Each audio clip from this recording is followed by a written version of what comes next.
juga Melissa dah share dengan you all ada 7 nota kuliah kan? Semua dapat?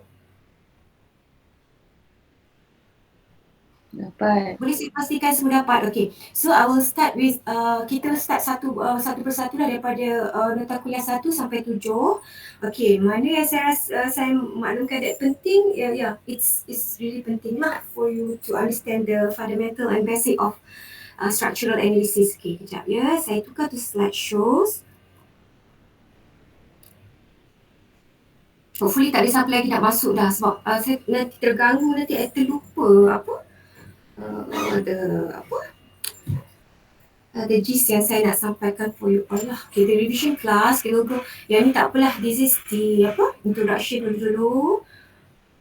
Kita punya exam pada hari Isnin ni kan, betul? Last exam tu you all kan, tinggal satu ni je kan yang tengah tunggu sekarang? Betul. Okay, ni saya laju je lah ya sebab ni basic understanding je what is structural analysis and importance dia. Okay, yang you sepatutnya dah tahu lah dan boleh baca lah. Okay, classification of structures ni semua. Okay, hopefully semua dah faham ni konsep equilibrium, condition of equilibrium, external dengan internal reaction ni kena balance. Ni sama macam structure 1 punya cara nak kira lah. Tapi untuk fokus for this structure 2, you can focus on the calculation yang memang ada dalam ni lah. Okay, ini equation lah, prinsip equation tu sendiri. Okay, it is just for revision je lah. Okay, setiap kali you all kira apa-apa pun, you have to follow the step idealization. Maksudnya, you kena lukis dia punya gambar rajah daya bebas dia lah. Okay, maksudnya kalau benda tu ditampilkan dengan yang complicated dalam soalan, you have to come up with this simple gambar dia yang memudahkan untuk pengiraan. Okay, traits on structures ni, dia punya whatever loads lah yang terlibat, calculating the response ni, calculate the response pada setiap support and calculation of internal stresses ni semua adalah apakah daya-daya terhasil pada setiap penyokong yang menyebabkan your element of structure balance.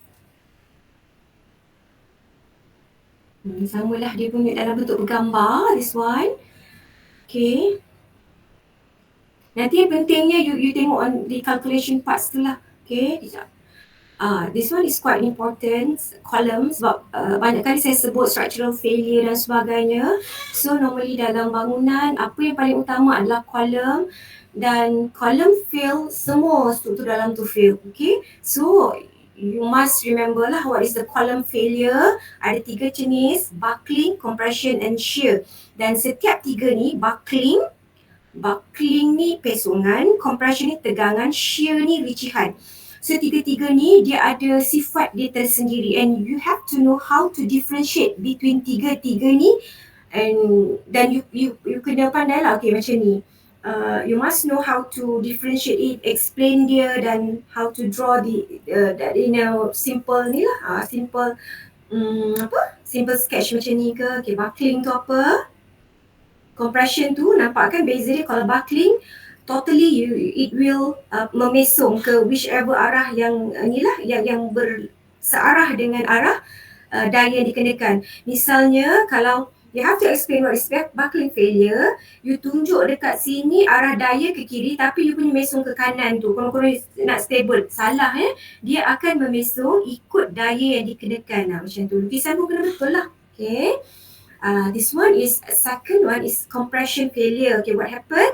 Bila dikenakan mampatan, then the column akan menggelembung lah, dia akan termampat di bahagian bawah ni. So arah daya ke bawah, so dia akan kembung di bahagian bawah. Okay, this one is shear failure. So how to sketch it adalah you have to follow the arah daya jugalah. Dia akan berlaku macam potongan dekat sericih ni akan menyebabkan potongan, kepatahan berlaku pada arah serong. Okay, you have to know how to differentiate and how to explain every single type of column failure. Okay, settle for nota kuliah 1, then we go for nombor 2. So far you nampak tak saya punya nombor 2? Nampak. Nombor 1, nota kuliah nombor 2 nampak? Ke masih Belum. 1? Belum sekejap. Okay, laju je kan? Sekejap. So, siapa yang masuk lambat nanti slide-slide dah habis dah. Okay, now nombor 2. Nampak tak sekarang dia macam ni? Tajuk dia structural terminologies. Nampak? Okay, very good. Okay, kita teruskan untuk nota kuliah 2. Sekejap ya, saya... Okay. Structural terminology, so you have to know the different apa ni lah, force tu apa, reaction tu apa, stress apa. Sekejap dia tertutup dengan ni. Sekejap saya gerakkan saya punya ni. Okay, moment. Okay. Untuk menyelesaikan calculation yang hujung-hujung apa semua tu, untuk praktis how to apa, untuk selesaikan calculation, you sendiri kena faham 4 perkara ni je dalam structure analysis yang you kena faham beza antara keempat dia. Force, reaction, stress, moment. Okay, tahu tak? Force tu dia pun tadi lah, macam saya ulang tadi, daya, apa daya lah. Reaction adalah daya yang sama yang dikenakan untuk melawan force yang dikenakan. Yang you kena kira lah biasanya. Biasanya kalau dalam soalan, bila diberi satu gambar rajah slab ke, kolom ke, whatever lah apa, bila you nampak dekat situ diletakkan satu force, you kena kirakan, calculate the reaction forces. Maksudnya, calculate the reaction happen in bla bla bla bla. Maksudnya reaction tu, reaction forces lah yang menghalang, yang sama magnitude dengan yang atas ni, yang nombor 1 ni force. Okay? Yang ketiga, stress, internal pressure semua. Yang ni nanti bila dulu saya ada terangkan dalam bila kita start with bending moment tu semua, nanti you akan tengok lah macam mana pengiraan tu berlaku. Dan turning effect ni, moment adalah turning effect. Maksud dia, term dia, moment adalah turning effect. Maksudnya perlu kira berapa momen yang besar di situ yang perlu dihalang daripada menyebabkan the beam mengalami pesungan. 1, 2, 3, 4. Nombor 5, 4 ni akan ada dalam step of calculation. Saya teruskan. Yang ni, ni baca sendiri lah nanti maksud dia, dan saya dah terangkan. Okay. Force acting on structures, compression, tension, bending, torsion, shearing, different types lah. Okay. Reaction macam saya sebut satu persatu lah sebelum ni. Okay. Nah, yang ni secara bergambar. Stress. Okay, yang ni boleh baca sendiri.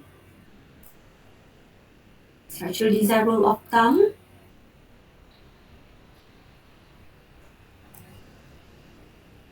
Okay, this is the rule of thumb lah yang kita perlu ikut untuk design di apa.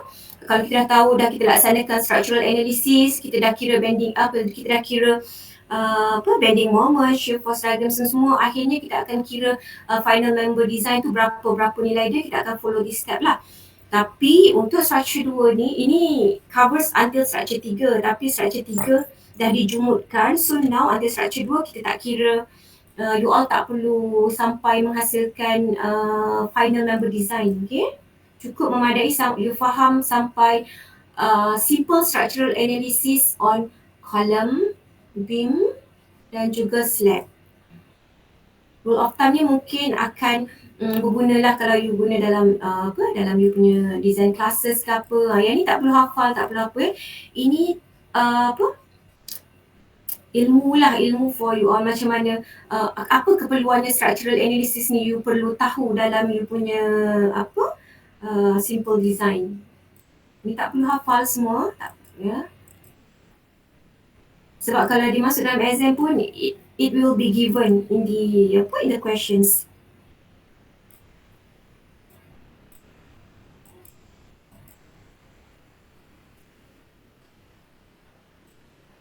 All that is the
Sekarang nampak tak? Okay, saya patah baliklah semula. Sekarang nampak dia tajuk dia, you supposed to see here is types of support and reaction. Nampak tak tajuk ni? Nampak. Okay, nampak. Very good. Sekejap. Saya buat slideshow. Okay. Untuk nota kuliah 3 ni, kita akan tengok satu persatu type of support and reaction. Ini hanya penting jika you nak you buat calculation tu you tak faham ke, you boleh refer balik kat sini lah. Okay. You boleh tengok balik apa yang dimaksudkan dengan support reaction. Kalau di support pin tu dia kena ada berapa daya tindak balas. Kalau di support jenis hinge dia ada berapa daya tindak balas. Ini just for revision, you nak tengok balik. Kalau you tak boleh selesaikan bab yang selanjutnya. Okay. Sebab saya buat dalam bentuk yang tulisan penuh macam ni, so you can baca, you boleh baca satu persatu lah the details nanti. Okay. Type of supports ada dua, external support and internal support. Yang ni ada different type of support, ada fixed, pin, roller, rocker, link, sample. Okay, macam saya sebut tadi, benda ni hanya penting jika you lupa. Kalau you buat calculation kat ujung-ujung tu you tak ingat, apa maksud ni? Fixed support ni ada berapa ada berapa maksud dia, ada berapa daya tindak balas reaction kat ujung dia, you tengok balik dekat sini. Kalau macam pin support ni, kalau misalnya soalan the calculation lah, the analysis, okay, kirakan please calculate the reaction at the support A. Ni guna support A. So you tahu support tu pula tersokong pin. Maksudnya pin support. Pin support. So sepatutnya dia kena ada dua reaction force. Macam ni lah. So dalam kiraan tu you siap-siap lukis. Tadi kan step untuk structural analysis adalah you kena buat gambar rajah daya bebas ataupun idealized structure. Lebih mudah kan, walaupun gambar tu complicated gambar, betul-betul gambar real life dalam beam real life, or you convert it dalam bentuk simple free body diagram macam ni. Then kalau dia kata pin support, so you kena lukis siap-siap sendiri. Ada reaction, ada dua macam ni, paksi X, paksi Y. Misalnya kalau dalam soalan tu dia kata beam tersebut, please calculate the reaction at the support B. Lepas tu dia kata beam tersebut tersokong oleh roller support macam ni. So yang ada dekat sini reaction forces yang nak kira satu je. Nampak kan? Inilah saya kata. Maksudnya kalau you buat nanti calculation kat ujung-ujung tu, you nampak macam mana ni? Ini apa dia punya? You tengok balik yang ni. Kalau roller support ada satu je reaction forces dia. Kalau pin support dia ada dua. Okay. Itulah kegunaan untuk this nota kuliah 3. Okay. Okay, ni very, kalau simple support pula sangat mudah. Samalah reaction force dia ada satu je. Sama dengan roller. Roller dengan simple supported beam sama, dia punya reaction forces ada satu saja yang bertindak pada paksi Y macam ni. Ni dia punya summary of different types of support. Okay. Ini adalah penerangan support and reaction, penerangan secara yang saya dah tunjukkan dalam kuliah sebelum ni, penerangan secara bervideo. Yang ni video ni pun saya ada sertakan dalam link hari tu, so you boleh you boleh tengok balik. Kalau misalnya simple je, tapi if takut you terlupa ke, boleh baca balik, boleh baca balik, boleh dengar balik lah the explanation. Okay, settle. Okay, selesai untuk nota kuliah 3. Simple jadi sampai 7 sini. Sebab ada yang tak dapat cover hari tu, you all ada apa? Sebab saya diminta untuk tidak mengadakan kelas during you punya external dan internal week hari tu lah. Okay, like you all fokus kan on your design submission semua. Okay, now, okay. Sekarang saya stopkan, okay boleh saya pergi yang seterusnya. Saya stopkan nota kuliah 3, stop presenting. Okay, now kita pergi nota kuliah 4. 1, 2, 3, 4. Mana nombor 4 saya? Okay. Okay, sekarang You all boleh nampak tak? Sekarang dia Nampak. gambar structural element, lepas tu ada gambar beam, ada gambar construction, apa ni dekat side ni, nampak tak? Nampak. Nampak semua? Structural element satu beam, nampak semua? Okay. Saya teruskan. Okay. Kegunaan all the structural analysis tadi, macam mana kegunaan untuk mengira dalam dalam setiap structural element akan ditunjukkan dalam ni lah, dalam this following slides. Okay, kita hanya cover 3 perkara sahaja dalam structure 2, iaitu structural element beam, yang kedua column, yang ketiga slab. Okay, now we will start with beam first. Okay, beam. Okay, untuk kira structural analysis yang berlaku pada beam ni, the very first yang you have to know, you have to understand adalah shear force diagram and bending moment diagram. Ringkasannya SFD and BMD. Okay, tengok kat sini, shear force and bending moment diagram. Saya ulang balik lah. Shear force and bending moment diagram, SFD and BMD, are powerful graphical methods that are used to analyze a beam under loading. Maksudnya untuk kira beam under loading, whatever structural analysis yang melibatkan beam, you have to know how to lukis, how to construct, how to draw shear force diagram and bending moment diagram. Saya ada gerakkan cursor-cursor kat sini. You all nampak tak dia bergerak? Nampak tak? Nampak sekarang? Anak panah ni bergerak. Nampak? Nampak. Okay, very good. Okay. So, this lecture will walk you through what shear force and bending moments are, apa kegunaan dia, kepentingan dia, dan apakah prosedur untuk melukis bending moment diagram dan juga shear force diagram.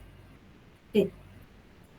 Perkara paling utama, this is very important for your examinations hari Khamis lah. You kena faham kenapa sebenarnya you kena belajar, you kena tahu apakah shear force and bending moment diagram ni, kenapa dia penting dalam structural analysis. Okay, kegunaan dia adalah untuk shear force diagram and bending moment diagram ni kita guna pakai untuk analyze beam. Okay, to analyze the beam, so perform structural design by determining the value of shear force and bending moment at a given point of element. Maksudnya bila kita buat kita punya shear force diagram and bending moment diagram sepanjang beam tersebut, kita akan dapat kenal pasti daya receh and bending moment lentur pada setiap titik sepanjang kita punya beam lah. Okay. Using these diagrams, the types and size of a member of a given material can be easily determined. Maksudnya, bila kita guna diagram ni, kita dapat kita akan dapat menentukan jenis dan juga size member, maksudnya size dimension of that beam lah. Tebal mana, besar mana semua, sebab dia akan mengenal pasti di kawasan mana berlakunya lenturan, ricihan yang menyebabkan kegagalan kepada beam tersebut. Okay. Shear force diagram, SFD ringkasnya, indicates the shear force resisted by the beam section along the length. Okay, maksudnya shear force diagram yang you lukis tu nanti dia akan memberikan maklumat, indicates, menandakan di manakah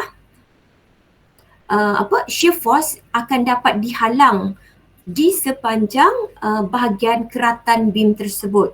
Okay, ni shear force diagram. So samalah juga bending moment diagram akan menentukan di titik mana bending moment ni dapat dihalang daripada wujudlah dalam beam section tu, dalam mana-mana keratan beam sepanjang beam tersebut. So nanti bila kita belajar prosedur untuk cut bahagian-bahagian tertentu, you akan nampaklah bagaimana, apakah maksud sebenar yang dia namakan sebagai indicates the bending moment dan indicates the shear force. Okay. Another application of shear force and bending moment diagram is that the deflection can be easily determined using either the moment area method or conjugate beam method. Okay, ini hanyalah maklumat tambahan. Kita tak akan cover semendalam ni lah. Saya tak ajar sampai ke moment area method. You kena kira semua conjugate beam method, tak. Tapi bila saya ajar di kelas JCAS, yes, this one I ajar mereka lah. Okay. Seterusnya,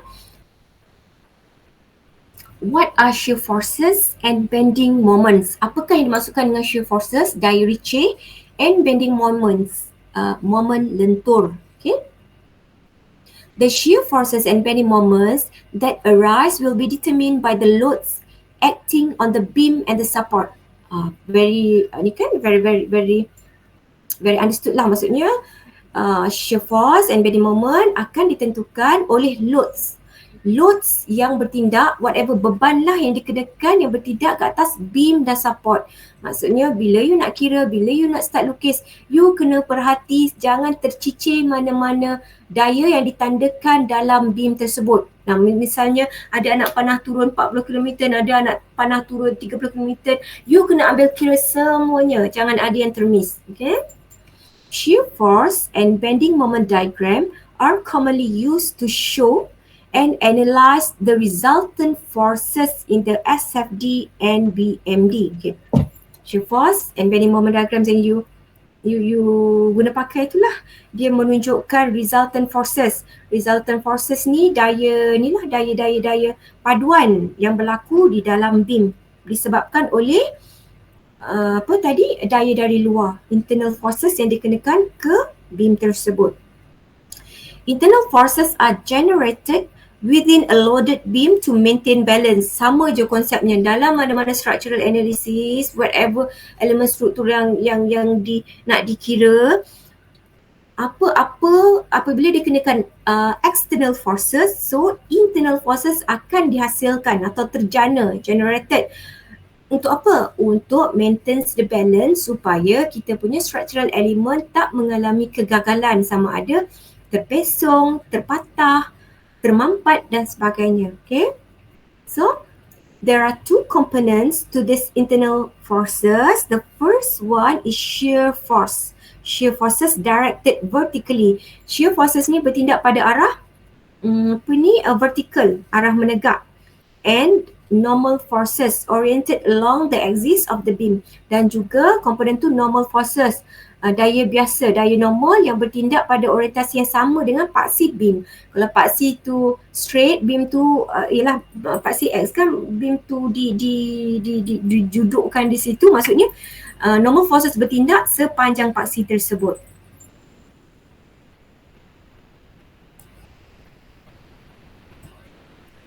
What are shear forces and bending moments? Okay. When loads are applied to a beam, internal forces develop within the beam in response to the loads. Okay. We can visualize these forces by making an imaginary cut through the beam and considering the internal forces acting on the cross section. You nampak dekat sini ni, you imagine this is the long beam yang panjang, let's say span dia 10 meter, 12 meter, 4 meter, 5 meter, tak kisahlah berapa meter pun dia punya span. Tapi kita potong untuk certain amount of length, then you can see dekat dalam dia, bila berlaku potongan tu, bila dikenakan beban ataupun load di belah atas, dia akan menghasilkan ni lah. Yang belah kiri ni, you akan nampak shear forces terbentuk. Belah kiri yang ni saya gerakkan saya punya cursor ni, shear pada bentuk pada belah kiri, and normal forces pada arah paksi beam tadi, internal forces dia. Ni nampak normal dia. Yang ni normal forces, yang kiri shear forces, yang kanan normal forces.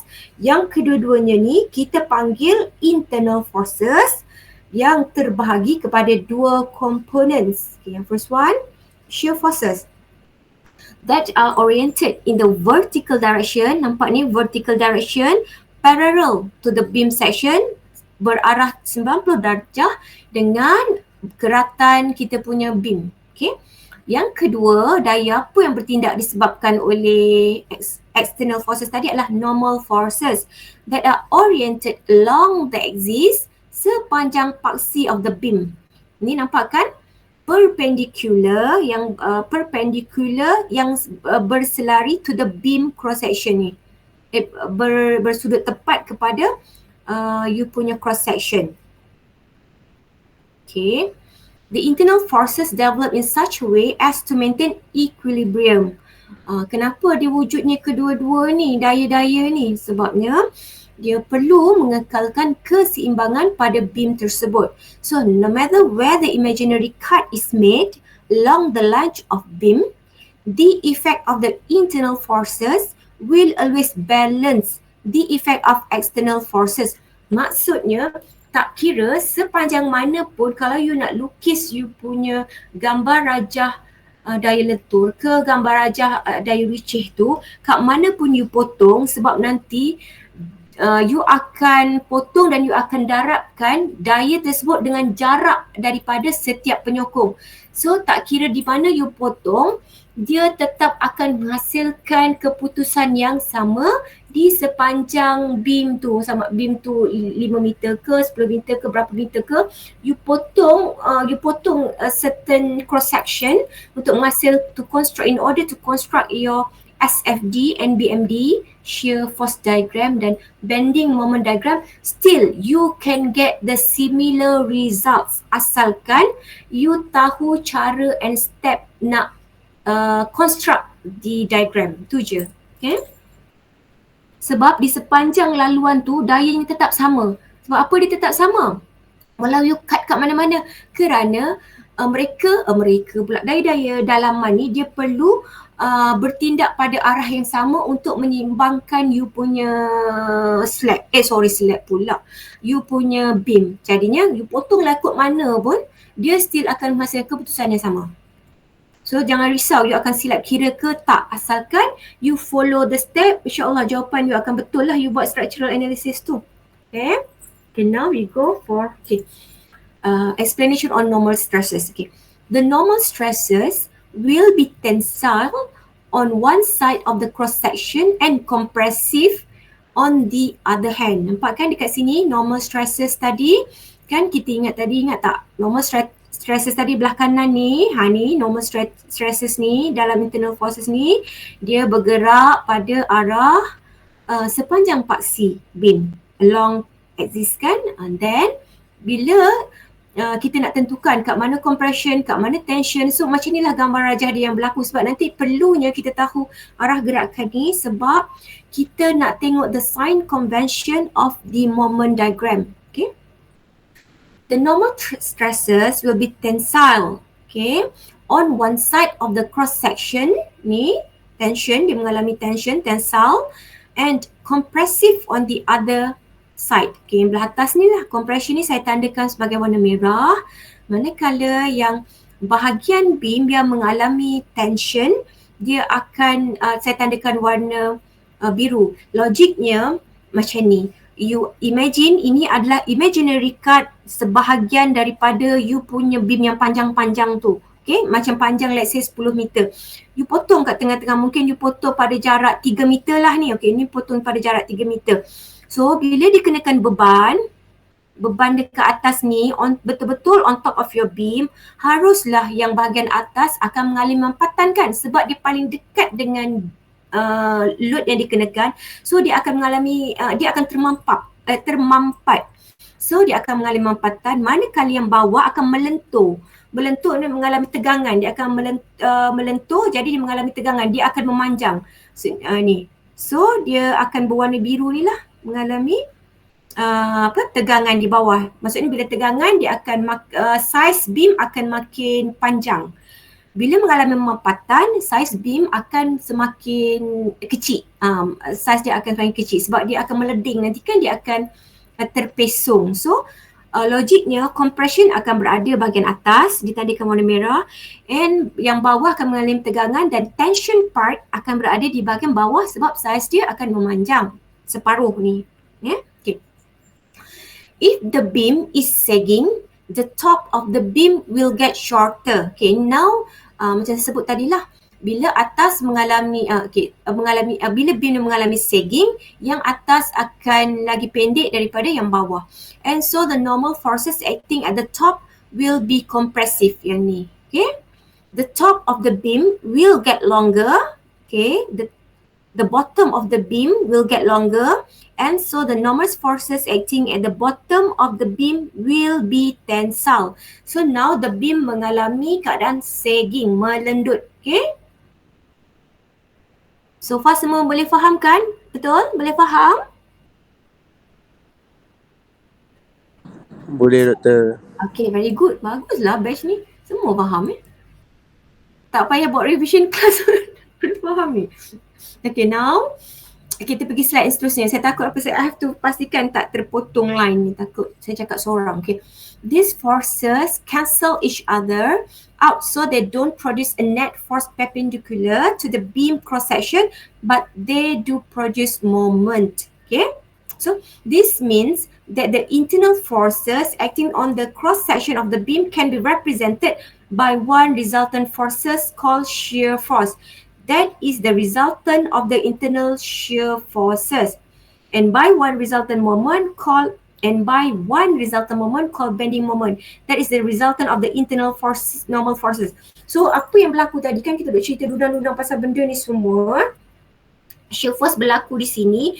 So untuk maksudnya sini untuk menyeimbangkan apa yang berlaku kejadian di dalam kita punya beam ni, walaupun tak nampak dengan mata kasar, tapi that is what happen dalam keadaan sebenar secara calculation. Benda itulah yang dihadapi oleh beam kita tadi. So bila macam ni, apa yang terjadi, okay, this mean that the internal forces tadi acting at the cross section lah, apa-apa semua tu, dia akan menghasilkan satu resultant force ni. Ni semua ni yang berlaku ni, yang ni bergerak ke kiri, ni bergerak ke kanan, dia akan menghasilkan satu internal force ni yang turun ke bawah ni, warna kuning sekarang, saya tandakan sebagai warna kuning, yang kita panggil ini adalah one resultant force. Daya paduan antara kedua-dua ni, satu bergerak ke kiri, satu bergerak ke kanan, dia bergaduh dua-dua ni. So what happen adalah dia menghasilkan satu shear force. Shear force ni apa? Resultant force, hasil paduan kedua-dua daya tadi yang bertindak ke kiri ke kanan, dia menghasilkan daya shear force turun ke bawah. Then what will happen? Bila daya paduan ni turun ke bawah, apa yang berlaku? Akan berlaku lenturan pada beam, betul tak? So automatically bending moment akan berlaku ke atas, moment lentur akan berlaku ke atas, dia bergerak. Dia turun ke bawah, so dia akan menyebabkan berlaku bending moment pada arah putaran lawan arah jam. Okay, this one lawan arah jam ni, naik ke atas ni lawan arah jam. Kalau arah turun ke bawah tu ikut arah jam kan, now lawan arah jam. Okay. The effect of the internal forces ni, yang ni tadi ni, this one, okay, internal forces. The effect of the internal forces on the beam cross section ni, yang kita buat cross section ni, can be represented, boleh diwakili dengan two resultant forces. Apa dia resultant forces dia yang tadi tu? Sebab kita tak, kalau kita ni kira satu-satu ni tak boleh dikira dengan mudah. Dia lagi banyak jalan kerja nak kira. So apa yang perlu dilakukan adalah kita wakilkan dia, potongan tersebut, daya-daya bertindak tu, kepada dua daya paduan, two resultant force. Satu shear force bertindak ke bawah. Another one bending moment bertindak ke atas. Kalau shear force bertindak ke bawah, bending moment akan bertindak pada arah lawan jam macam ni. Okay, itulah akhirnya kita kena kira untuk structural analysis on beam, kita perlu menghasilkan diagram untuk kedua-dua resultant force ni, iaitu shear force diagram SFD, dan satu lagi bending moment diagram ataupun BMD. Okay, saya teruskan. Okay, sekarang saya pergi slide yang seterusnya. What is shear force? Okay, kan tadi kita dah pecahkan resultant tu kepada dua kan, shear force dengan bending moment. So sebelum nak kira, ini just untuk pemahaman you je lah, pemahaman kan nanti kalau you nak baca balik ke apakah benda ni sebenarnya, you can read it back. Sama yang macam saya explain tadilah, semuanya sama. Okay, one by one apa yang berlaku semua totally the same.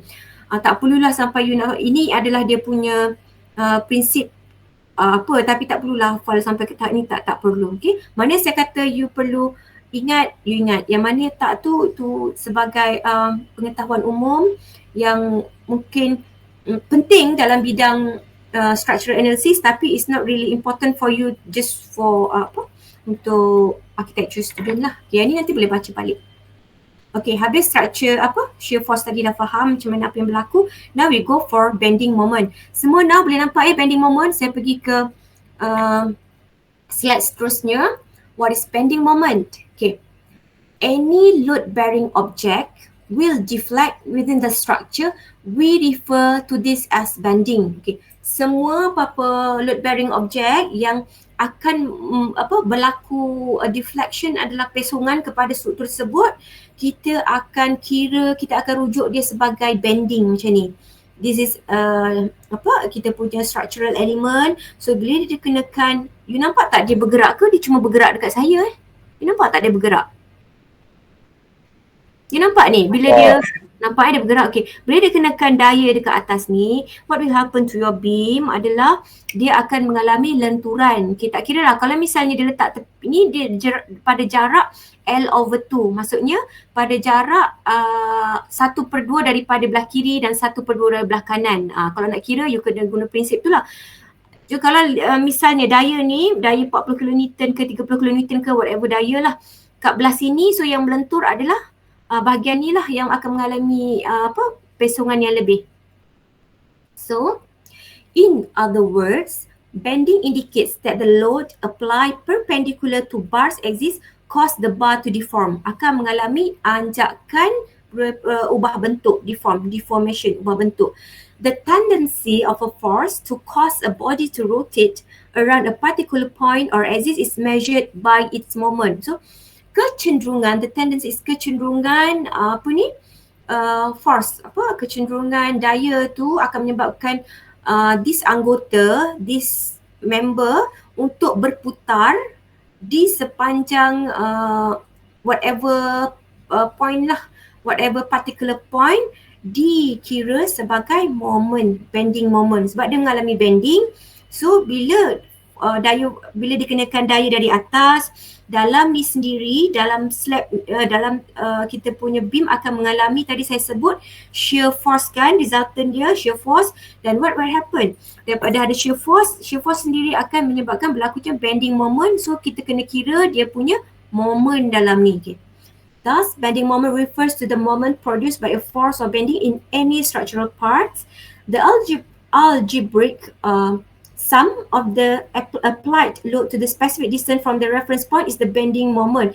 Semua hasil tambah bagi semua daya yang dikenakan kepada specific distance of the reference point dikenali sebagai bending moment. This is directional since it's influenced by the direction of applied motion. Okay. Ini tak perlu. Ini adalah dia punya equation, persepakatan equation yang akan guna pakai lah, maksudnya daripada mana-mana titik I equal to 1 hingga N ni, maksudnya penjumlahan ke semua P ni daya, P daripada I ni daripada 1, tak kisahlah kat mana-mana titik, I sama dengan 1 meter ke, I sama dengan 2 meter ke, sampailah I sama dengan N meter ni. So penjumlahan semua daya yang berlaku dalam ni adalah, the algebraic sum ni adalah dikira sebagai bending moment. Okay.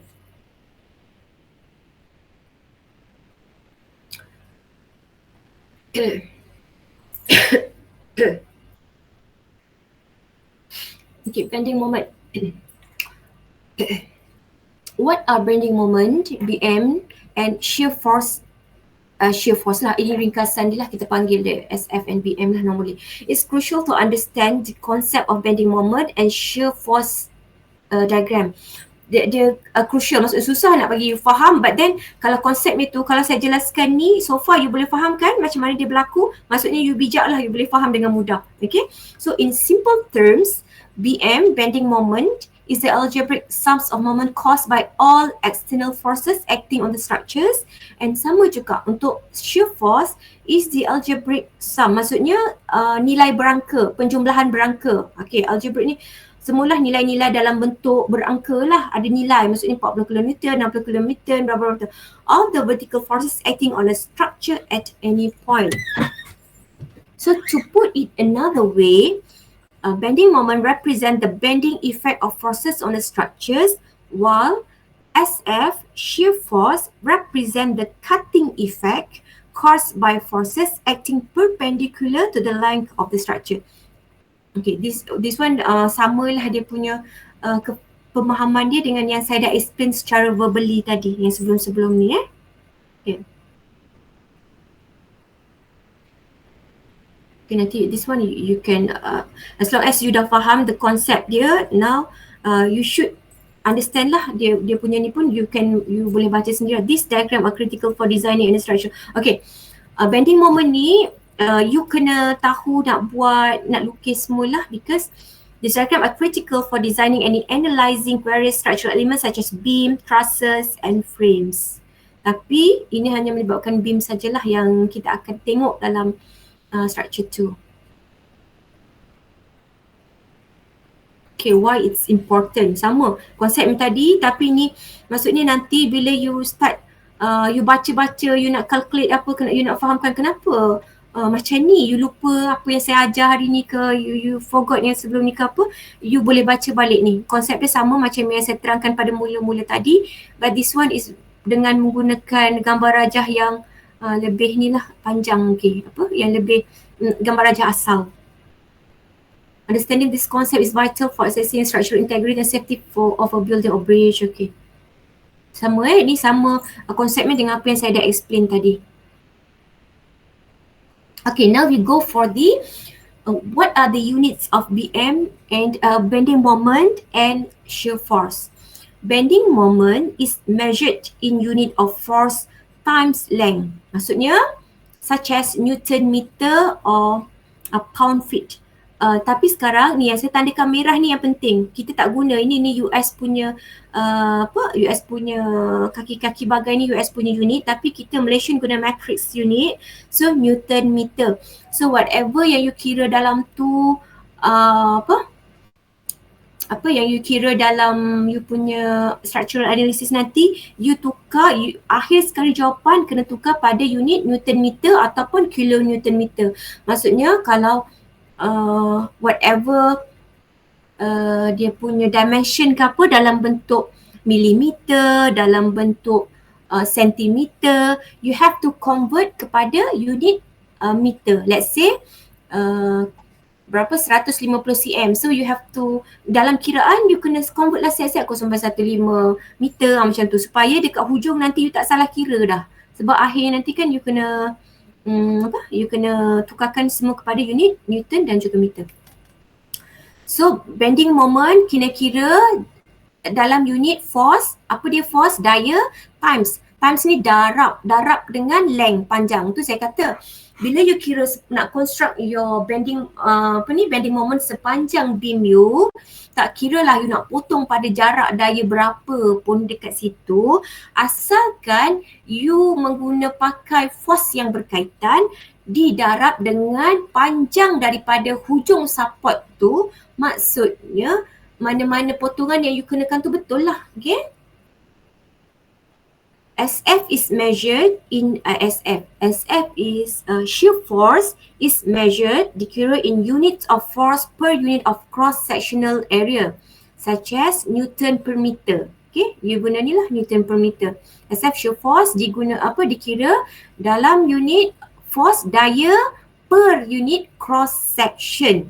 Maksudnya bila you kira daya Ricci, dalam soalan tu you perlu daya Ricci, you kena bahagikan daya dengan luas keratan yang you potong pada beam tersebut. Nanti you boleh tengok ada contoh dia. Okay.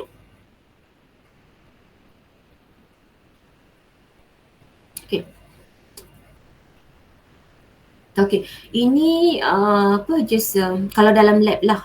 Dalam lab apa yang kita lakukan, biasanya kita akan letak kita punya daya load, kita akan set up the measurement apparatus macam ni, dan kita letak kat tengah-tengah kita punya beam, then we will see what happened pada setiap titik titik-titik ni lah, titik yang dikenakan daya. Okay, so the bending moment force in the beam typically uses the units of force times by length. Tadilah daya darab dengan jarak. Okay, the reason for this is simple. The bending moment force is simply calculated as the force by the distance from the force. Bending moment ni dikira sebagai daya pada jarak tertentu daripada force yang dikenakan. Okay, ni daripada sini. Okay. Therefore, it makes sense the unit should match those two units being multiplied by each other. Maksudnya bila you nak kira bending moment pada part C. Okay, ini hujung A. Saya namakan ni hujung A dekat apparatus sebelah sini. Dekat hujung B ni kat sini apparatus tu belah yang tak nampak ni, yang terpotong kat sini. So ni A dan sebelah sini B. So you nak tahu bending moment pada A ni, you kena kira daya yang dikenakan darab dengan jarak dia berapa daripada titik-titik ni. Okay, titik hujung support yang you nak reaction forces tu lah. Okay. Okay, nak lebih memudahkan you faham. Okay, bending moment about a reference point. Bending moment pada titik tertentu. Okay, reference point. Okay, bending moment example. To calculate the bending moment about a reference point, we take the magnitude of the force. Magnitude of the force, okay, contoh kat sini, lagi senang nak tengok, tengok terus ni. Magnitude of the force, berapa ni? 10 Newton. And multiply it by the distance of the force from the point. Dan multiple dengan dia punya jarak. Kan moment, kalau sebelum-sebelum ni dalam structure 1, ingat tak? Kita belajar very basic of the structural analysis. Moment sama dengan FD. M equivalent to FD. M moment sama dengan F tu apa? F tu force. D tu apa? D tu distance. So yang ini kena ingat dalam otak. Yang ini memang tak akan disediakan dalam exam untuk you ni. Ini you kena ingat sendiri sebab ini very common, very basic understanding. Moment equivalent to FD. Tak ingat yang ini, you tak akan boleh jawab the whole question. You tak akan boleh, you akan silap dalam pengiraan structural analysis. So this one tidak diletak dalam lampiran kerana this is basic understanding yang semua orang yang belajar structural analysis perlu faham. Moment equivalent to FD, M equivalent to FD. So kalau you ingat yang ni, you tulis siap-siap bila you buat structural analysis calculation in exam ke, dalam you buat design ke apa, M equivalent to FD. So yang lain kat bawah tu you dah senang nak kira. Berapa dia punya forces, darab jarak berapa je, you just play around with the jarak, berapa dia punya Newton yang dikenakan pada setiap titik, tu je. Tapi kena betul M equivalent FD. Sebab macam structure 1 dulu, ada student yang salah jawab, the whole jadi salah disebabkan you salah hafal. You salah hafal the equation. Kan M equivalent to FD, tapi tak tahu macam mana entah. Mungkin you hafal M equivalent to bukan. F equivalent to DM ke apa benda. Macam tu nak ada lah yang terbalik. Saya tak tahu macam mana you boleh jauh sangat perginya. So bila you kira the whole calculation tu sepatutnya betul, dah jadi salah. Hanya kerana you terlupa atau you tersilap M equivalent to FD. Dia menjejaskan keseluruhan design you. Okay? So kena ingat M equivalent to F. F tu apa? Kalau tengok ni gambar rajah ni pun you boleh dah nampak dah. Kalau you tak ingat langsung lah, teruknya sampai tak ingat langsung. Tak tahu malam tadi makan apa? Makan semut 30 ekor ke? So dah tak ingat dah. M equivalent to FD terus lost. So tak tahu, you just can, if dalam exam lah, you can just put up your hand, you just tanya Dr. Lin, apa ya moment punya, you can ask me. Kalau tak ingat langsung lah, kalau nak dapatkan talian hayat, you can ask me. Rather than you buat panjang-panjang calculation, tiba-tiba you buat salah. Okay? M equivalent to FD. M dia 10 Newton darab dengan meter 200 meter ataupun 0.2 meter.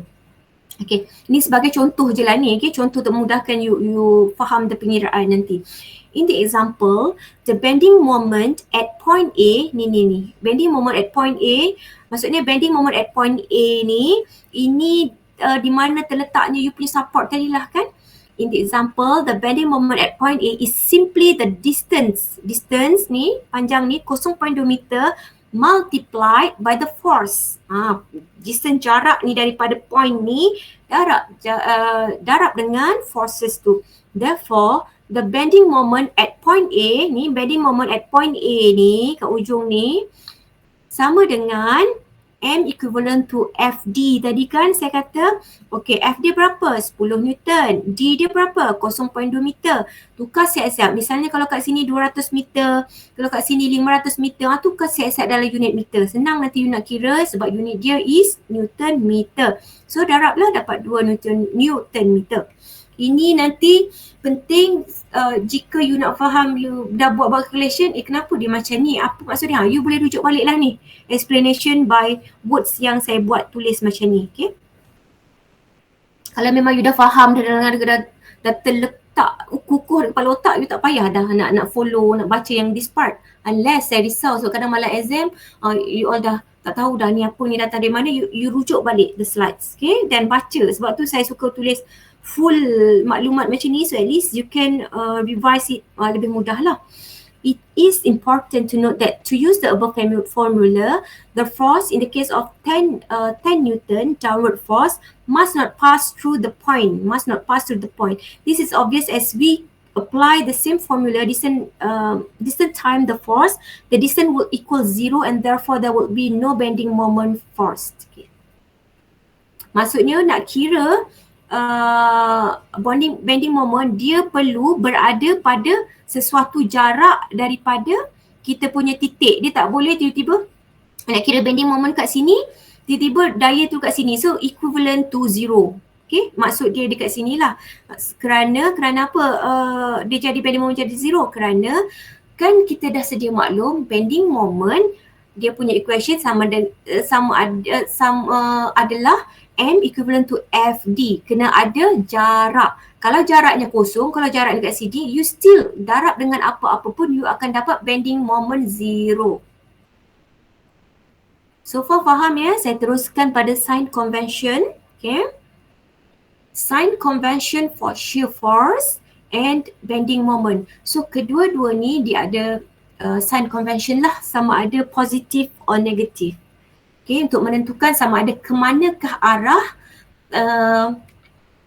bila kita kira-kira tu, kita nak pastikan sign convention ni ke arah manakah kita punya beam tadi akan lebih cenderung untuk mengalami pesongan. Dia akan mengalami lengkukan pesongan bending ke arah mana. Okay.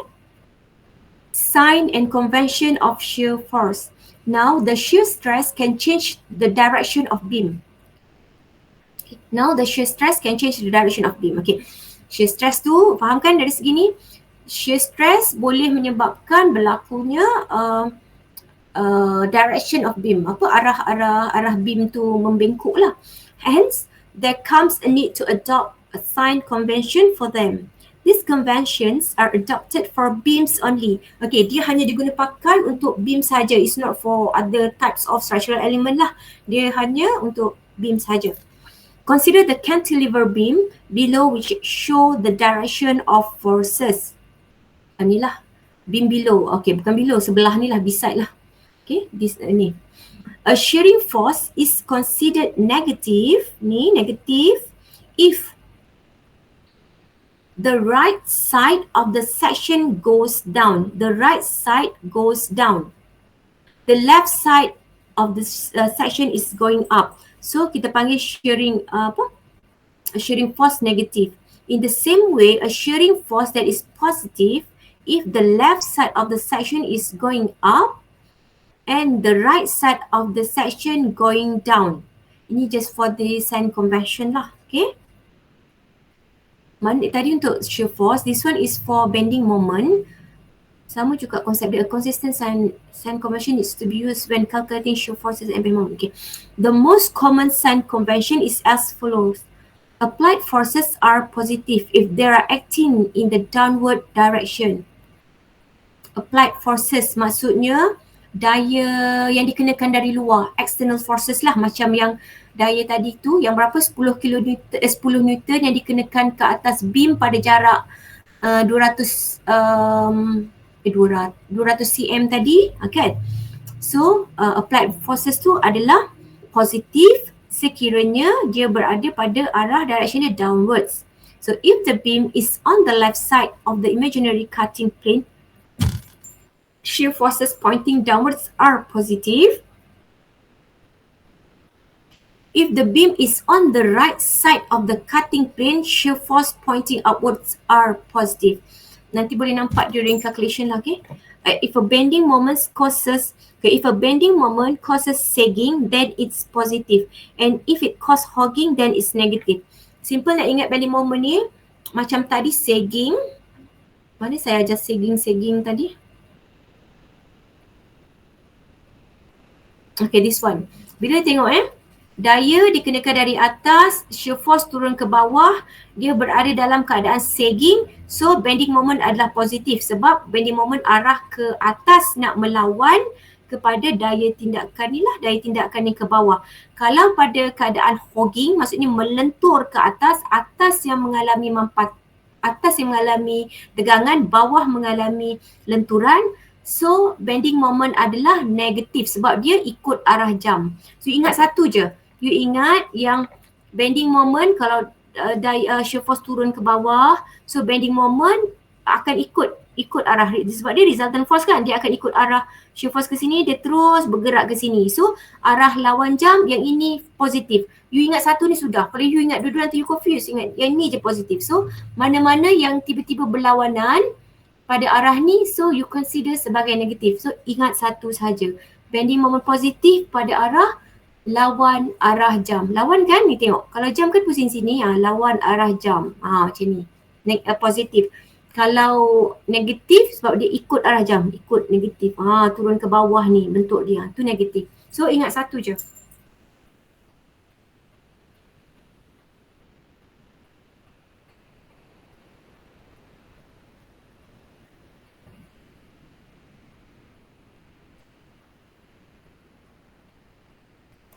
Okay. So far semua ada lagi boleh dengar suara saya? Boleh. Okay, very good. Okay, sekejap.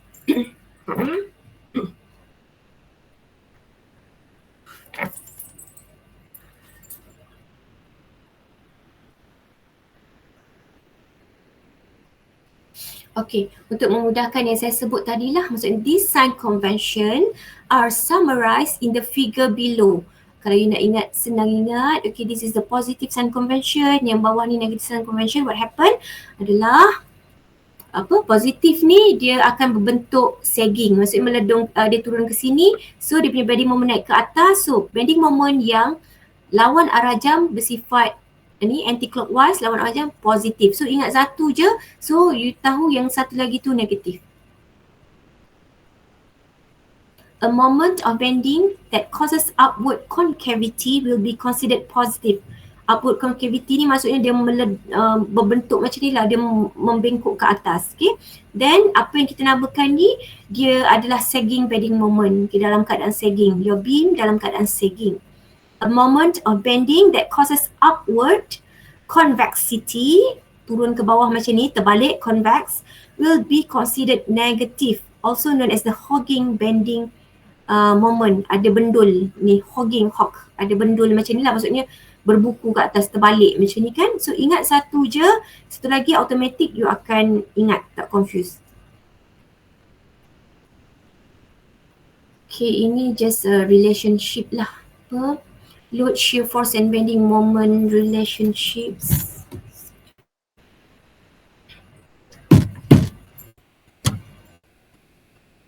Boleh baca sendiri nanti. Okay, this one. Types of beams yang, type of beam, there are major types of beam. Ada cantilever, simply supported ni, ada banyak jenis lah. Tapi normally dalam ni biasanya saya cuma yang hanya consider on the simply supported beam, fixed beam yang simple je, tak adalah sampai Macam yang bawah-bawah ni semua tak ada. Okay, yang mudah-mudah saja. Yang 3 ke atas ni. Okay, ini sebagai maksudnya kalau you kira nanti dalam calculation you just refer dekat sini, betul tak you punya bentuk tu? Kalau misalnya it referring to concentrated pointed load, nanti dia punya shear force dia akan bentuk macam ni, shear force diagram dia bentuk macam ni, bending moment diagram dia akan bentuk macam ni. Ni just for checking lah nanti, okay? You tak akan belajar sampai ke bawah-bawah yang susah-susah ni, tapi this is the types of loading and slope. Saya hanya consider sampai yang ni je. Ni pun kalau you pandai buat ni pun dah bersyukur sangat ni. Nombor 1 ni, pointed or concentrated load. 1 load ke 2 load tu je. Tapi yang ini saja, number 1. Okay?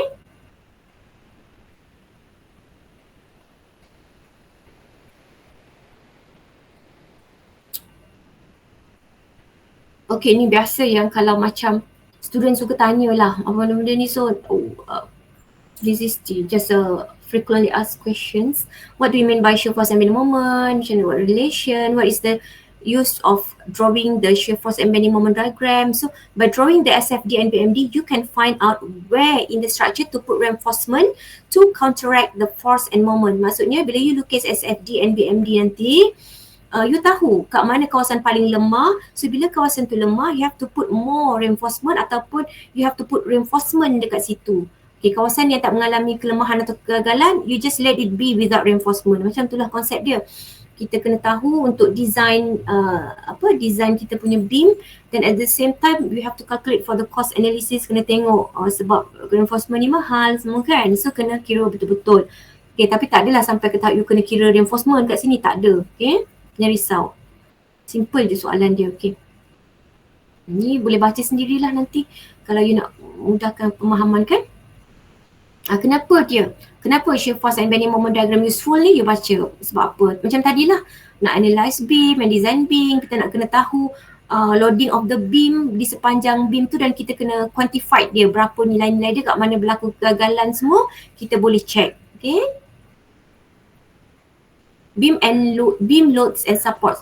The shear force and bending moment along a beam do not depend on the geometry of the cross section or material that beam is made of. They depend on 2 factors. Sama ada beam is loaded and beam is supported. 2 je. Dia tak peduli pun berapa the geometry ataupun size cross sectional tu, tapi dia hanya bergantung kepada 2 perkara.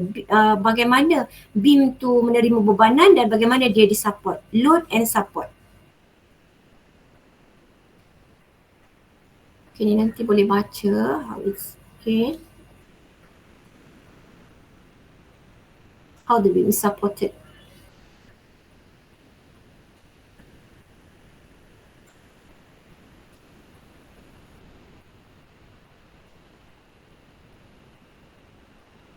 Jangan risau, dalam you punya apa ni semua hanyalah point load saja. Tak ada apa ni, saya just berikan contoh ni je lah. Tak ada beban terakhir seragam yang lebih complicated nak kira, tak ada. Semua adalah berkisar hanya point load saja. Daya tumpu. That's your understanding. Ni just okay, kalau misalnya kan ini simple lah, test your understanding. What is the reaction moment of the fixed support? What is the reaction moment at the fixed support for the cantilever beam configuration shown in the image? Okay, you ada 10 kilonewton ni dan you ada pada jarak 10 meter dan 10 kilonewton pada cantilever ni pada jarak 5 meter. So jawapan dia apa, boleh tengok macam mana dikira. That's the wrong answer, better. Okay, ini saya nak buat case mula-mula tapi tak jadi. Okay, saya buat yang lain. Okay, simple macam, okay, kat sini pun saya dah berikan jawapan siap-siap. What is the reaction moment at the support? So to ensure the static equilibrium, the reaction moment at the fixed support must be equal and opposite to the sum of the external moment acting about that point. Kena semua sama. Kena semua sama nilai untuk mencapai equilibrium. How to draw shear force and bending moment? Okay, this is very important lah. How to draw shear force and bending moment. 1, buat apa-apa sahaja structure analysis, you have to draw a free body diagram. 1. Yang kedua, calculate the reaction forces and moment at the beam support. Macam saya sebut tadi, mana-mana pun you have to calculate the reaction forces, daya reaction pada dan juga moment yang bertindak pada support beam itulah, okay, pada penyokong beam. Yang ketiga, determine the internal shear force and bending moment at every location along the beam. Okay, yang ketiga, baru you tentukan apa dia punya shear force ke, bending moment ke, apa kan. So maksudnya kalau benda tu you nak lukis bending moment diagram, you kena determine all the bending moment berlaku pada titik pada location tu. Kalau misalnya you nak menentukan shear force, so you kena kira lah semua yang berkaitan dengan shear force sahaja dalam tu. Tapi step dia adalah sama kedua-duanya. Satu, free body diagram, you kena lukis. Yang kedua, calculate reaction and moments, ni wajib memang kena kira. Yang ketiga, baru you menentukan shear force and bending moment in order you construct the diagram. Okay, sambunglah step 1. Draw a free body diagram to correctly determine the shear force and bending moment along a beam. We need to know all the loads acting on it.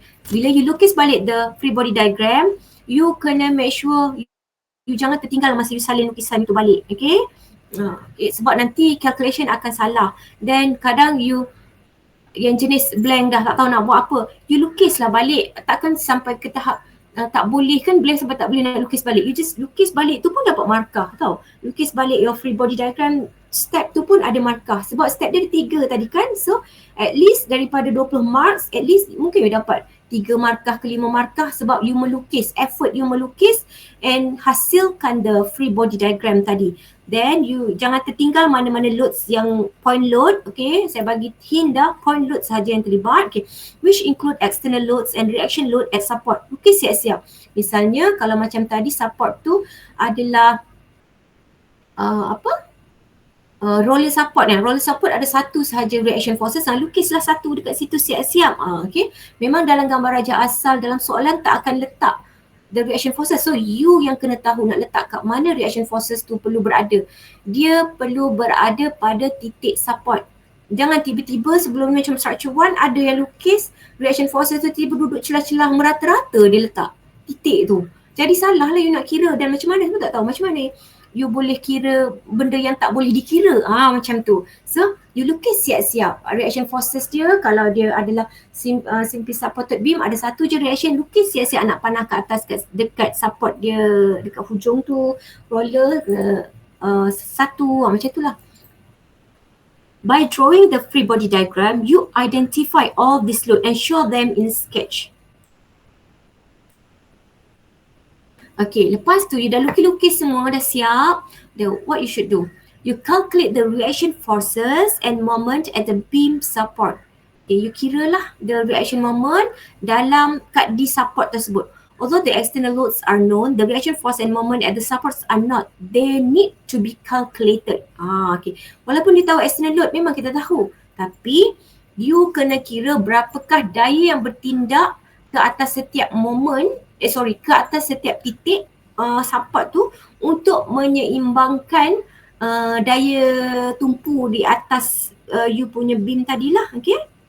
This can be done by considering the facts that all the external loads, both the applied load and loads at the support must balance each other. Samalah kat mana-mana prinsip dia adalah memenuhi prinsip equilibrium. Okay, samalah ni, sama juga ni semua. Just saya masukkan balik daripada structure 1 punya nota dulu supaya you ingat benda ni. Memang kita akan bawa ke mana-mana benda ni. Even though kalau masih ada structure 3 pun, tapi sekarang tak ada, dulu ada. Still menggunakan prinsip yang sama je. You carry the same thing. Macam tu je. Direction, forces and moment at the support can be calculated using these equations. Macam tu. Yang tadi tu lah equation ni. Perjumlahan semua pada titik paksi X sama dengan 0, semua kena equivalent to 0. Sebab apa semua kena 0? Fx, Sy, moment 0. Sebab kalau tak 0, benda tu akan ada ketidakseimbangan dan you punya beam akan fail. So mesti 0 menandakan tiada sebarang ubah bentuk, tiada sebarang anjakan size dan sebagainya. So semua penjumlahan daya pada setiap arah, penjumlahan daya pada arah X sama dengan 0, penjumlahan daya pada arah Y sama dengan 0, penjumlahan moment sama dengan 0. Semua kena 0 baru betul-betul that structural element tu duduk di lokasinya dengan selamat. Okay, tak bergerak-gerak. Okay. Yang terakhir. Okay, step 3, determine the internal shear force and bending moment. Sekejap You all hari ni hari Jumaat kan? Betul? Betul.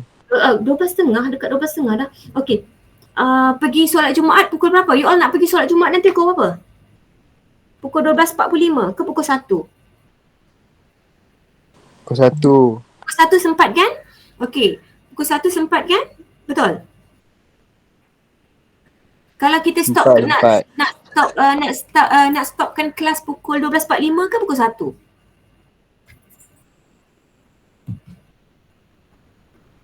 Pukul 1 sempat? Boleh ke? Boleh. Boleh. Okay, saya teruskan ya. Kita stop pukul 1. Saya takut sebab saya punya screen ni tak nampak jam tau. You all nanti remind saya pukul 1 je kita kena stop, okay? Okay, step 3. Step terakhir nak lukis bending moment diagram ni. Determine the internal shear force and bending moment at every location along the beam. Okay. We now have all the information needed to determine the shear force. Kita dah kira tadi kan kita punya benda semua. So, pada step ketiga ni kita sepatutnya dah tahu dah apa-apa keperluan pada kita punya ni lah, keperluan untuk melukis.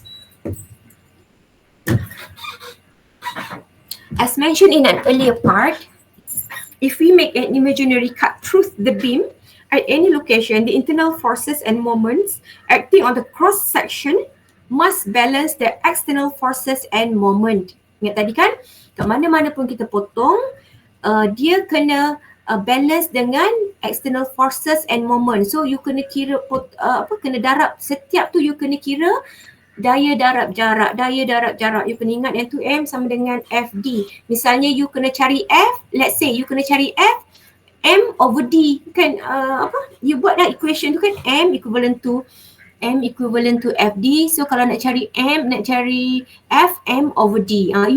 You just play around with that equation. Kalau mana-mana yang you nak cari. Kalau nak cari daya, F equal to M over D. You ada distance, moment you diberi misalnya. So you just play around with the M equivalent to FD punya equation.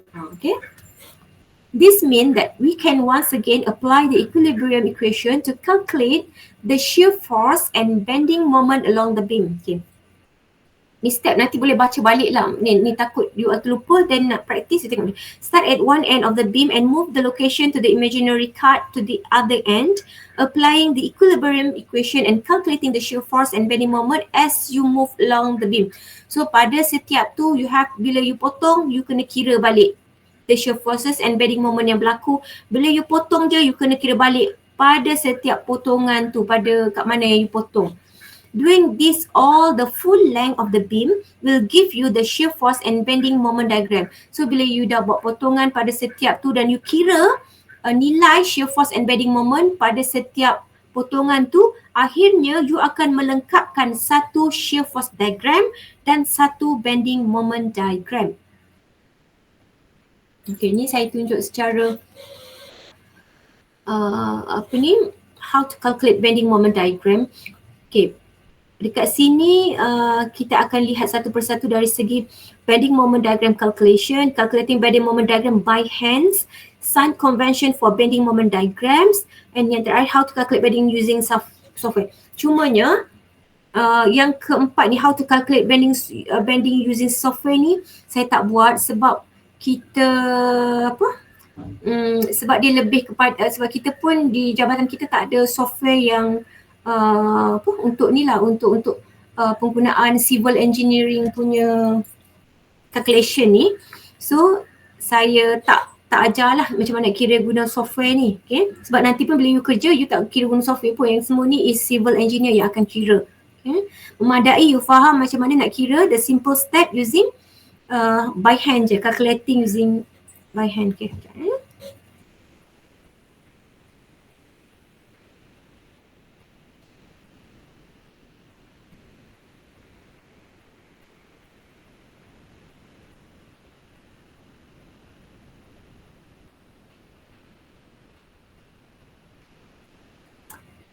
Okay, ni bila guna software lah ni. Kejap saya teruskan.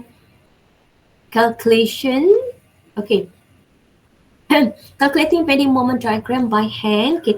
Calculate the reaction at support and draw free body diagram. Okay, the first one. Okay. 20 kilonewton.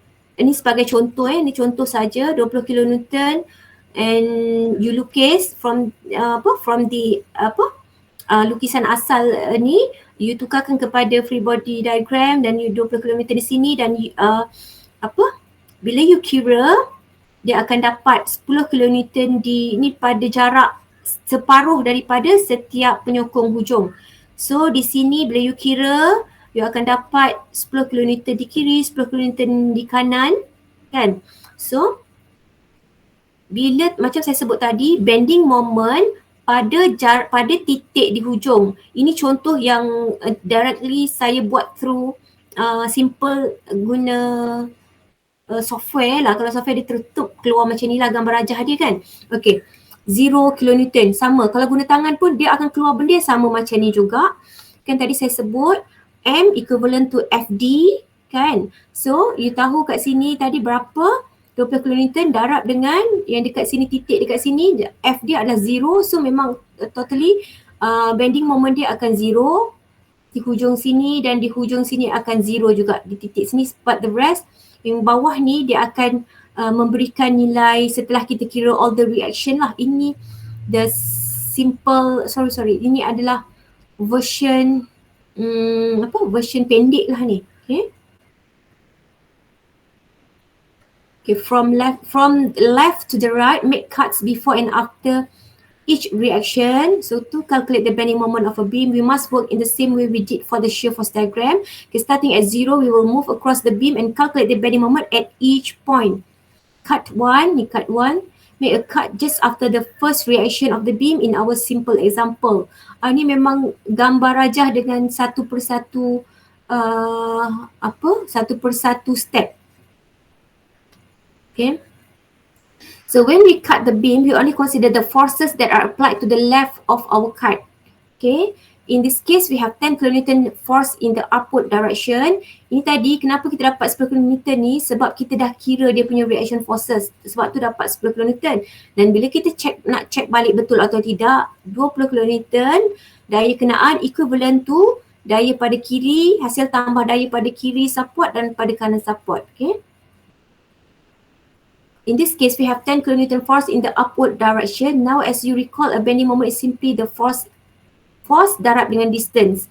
So, you kira balik masukkan nilai, you akan dapat the amount. Okay. Ini satu-satu dia akan kira. Ini memang you boleh tengok satu persatu cut. Apa yang berlaku pada setiap cutting tu akan berlaku satu kiraan. Okay. You boleh, kalau you tengok dari sini, jarak dia berapa?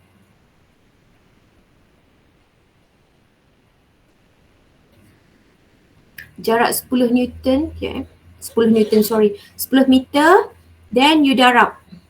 Semua mesti daya darab jarak.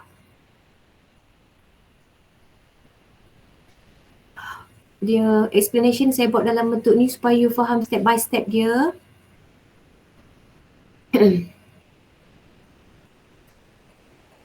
This is the bending moment equation. Pada akhirnya, this is what you akan dapat. Yang ni directly counted. Okay, sekejap ya. Ini contoh yang lebih senang. Saya tunjuk contoh yang lebih senang sekejap. Cuma nak faham nanti you boleh rujuk ayat-ayat yang panjang ni lah. Sekejap ya. Same convention for bending moment diagram. Bending moment diagram can get some, okay. Positive bending moment adalah dalam bentuk begini. Okay, dalam bentuk macam ni kita panggil sebagai bukit macam ni positif. Manakala dalam bentuk sungai macam ni yang turun ke bawah ni bending moment negatif. Okay, saya ni lah, you tengok satu persatu gunakan examples ni lagi senang step dia. Okay, you just focus yang kalau nak baca ni satu persatu tadi agak panjang kalau you tak unless kalau you tak faham you boleh baca the explanation. Tapi nak senang faham, learn from this example. This is the determining shear force and bending moment diagram. Example number 1. Ada 3 example dekat sini. tengok betul-betul sebab salah satunya insyaAllah akan keluar dalam exam nanti. So at least you know how to nak buat lah. Okay, simply supported beam. Okay, 16 kN dikenakan pada jarak 2 meter daripada sini dan 6 kN daripada jarak 2 meter daripada B. The simply supported beam configuration. So the first step,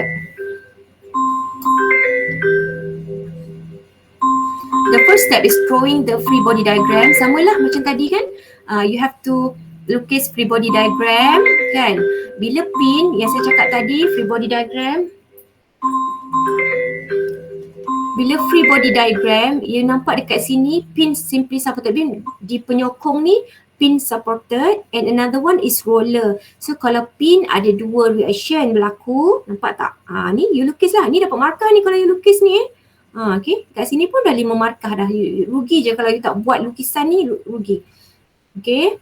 Ada dua kan tadi, kalau tak ingat tengok balik yang saya ada tunjuk jadual-jadual tadi. Okay, ni pin supported ada dua reaction forces. Okay, dua reaction forces kat sini. Lepas tu this one roller support, dia ada satu sahaja reaction forces berlaku. So lukis satu dari ke atas. Then you lukis balik, jangan tertinggal. Bila salin balik ada student dah elok-elok soalan tu macam tu, bila salin balik pula berangan, dah elok 15 km dah satu daya tumpu dia letak, bila salin balik soalan ke dalam kertas jawapan lupa nak letak satu lagi. Dah sampai ke hujung dia kira-kira tak dapat. Sampai dia angkat tangan kat saya pun saya pening tengok kenapa tak ada. Rupanya dia yang salah from daripada gambar idealized structure ni, dia terlupa nak masukkan another daya. Okay, you tukar dalam bentuk free body diagram and you start kira lah. Okay, ni step by step dikira, mesti pada jarak pada jarak diag moment sama dengan daya darab jarak. So you kira, you masukkan all the nilai dalam tadi 15 darab 5, 15 darab 5. Sekejap.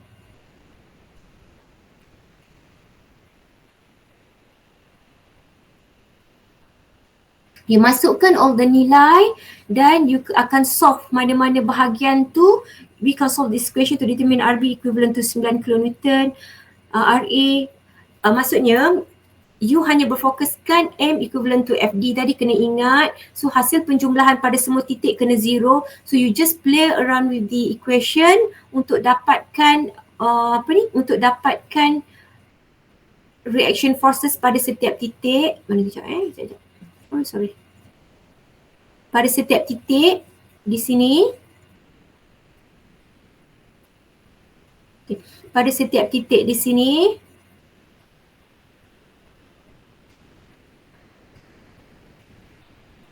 Dan bila you selesaikan, bila you buat imaginary cuts yang tadi, you akan dapat selesaikan nilai pada setiap pada setiap ni, berapakah nilai shear force dan juga bending moment pada titik-titik tersebut.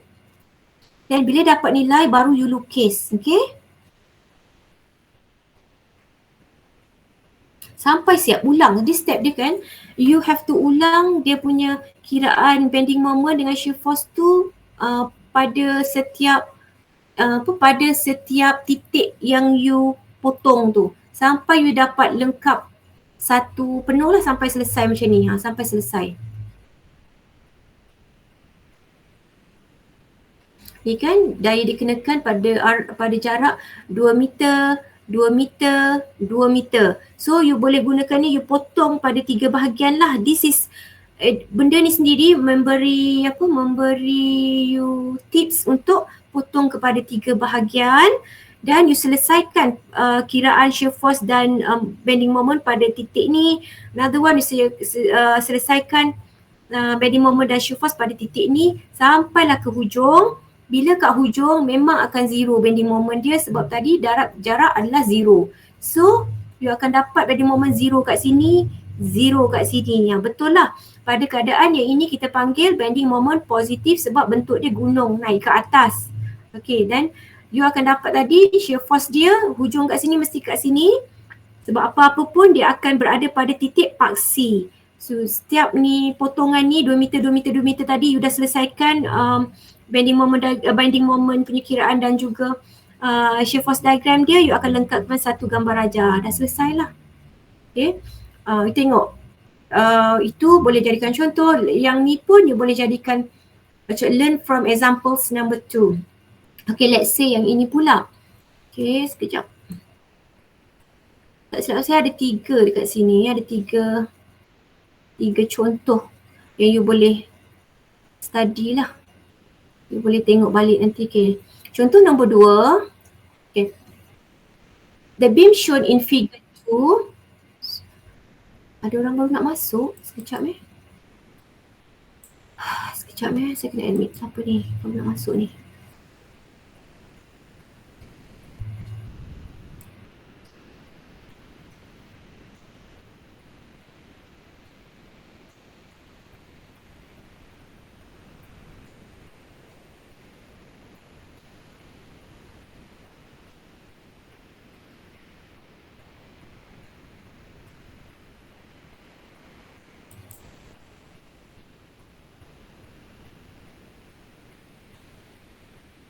Okay.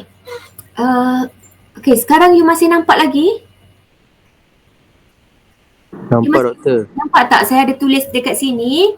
The beam shown in the figure is roller supported at C and pin supported at B. Nampak tak? Diagram ni. Nampak doktor. Nampak Okay, very good. Okay. Calculate. Okay.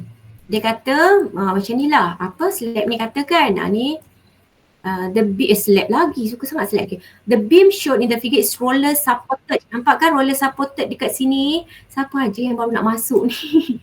Aduh, sekejap Bila saya tengok tak ada tapi dia berbunyi nak masuk.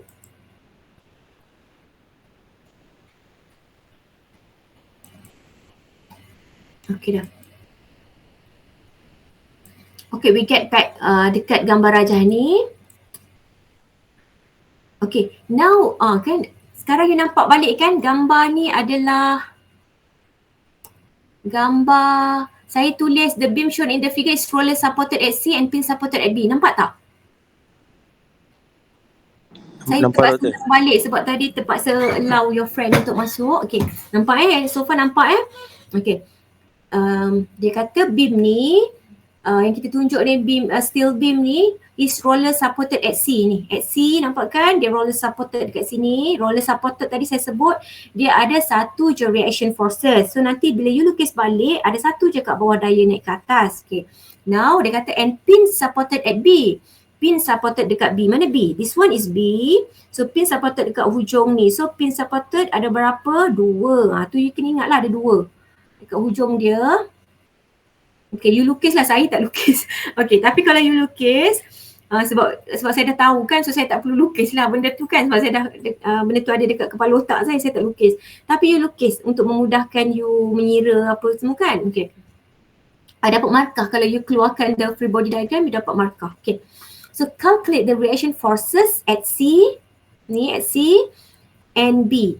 Okay, normally reaction forces memang bukan normally, memang pun. Maksudnya reaction forces hanya berlaku pada penyokong saja. So kat mana? So calculate the reaction forces at C ni roller and another one dekat B, dekat pin supported ni. So dia suruh kira. So how to kira? Itu satu soalan pertama. Soalan kedua, construct the bending moment diagram for the beam. Okay, dia suruh kita bangunkan bending moment diagram for the beam and indicate the maximum bending moment at each section. Maksudnya dia suruh kita bangunkan, lukiskanlah maksudnya bending moment diagram dalam beam tu. Walaupun dia cuma minta kita construct bending moment diagram, kita kena lukis daripada shear force diagram. Sebab tanpa shear force diagram, kita tak akan dapat bending moment diagram. Okay? So walaupun dia tak suruh minta sini construct the shear force diagram bla bla bla, you have to follow the step. Satu, you kena lukis. Tadi saya kata apa? Free body diagram. Yang kedua, calculate the reaction. Step ketiga, you kena lukis shear force diagram and bending moment diagram. Okay? So jangan risau. Construct the bending moment diagram. You jangan panik pula nanti. Alamak doktor, macam mana nak lukis direct terus bending moment diagram, shear force diagram tak lukis. So you buat step by step lah. Construct the bending moment diagram. Maksudnya lukis dulu SFD then baru BMD. For the beam, indicate the maximum bending moment at each section. Maksudnya Bila you dah siap lukis, ada markah, another markah here to indicate maximum bending moment. Bila you tengok maximum bending moment dekat sini, okay, where is it? Maximum bending moment. Kat sinilah, dekat titik yang paling bawah, titik paling atas ni semua. Okay. Nampak tak kat sini? Ni kan negatif 30. Ini selepas kira lah, maksud negatif 30 dengan negatif 25.35. Okay. Yang ketiga ni determine, soalan ketiga dia kata determine, tentukan the maximum tensile and compressive bending stress in the beam. So untuk maximum tensile and dia suruh tentukan di manakah mana tadi?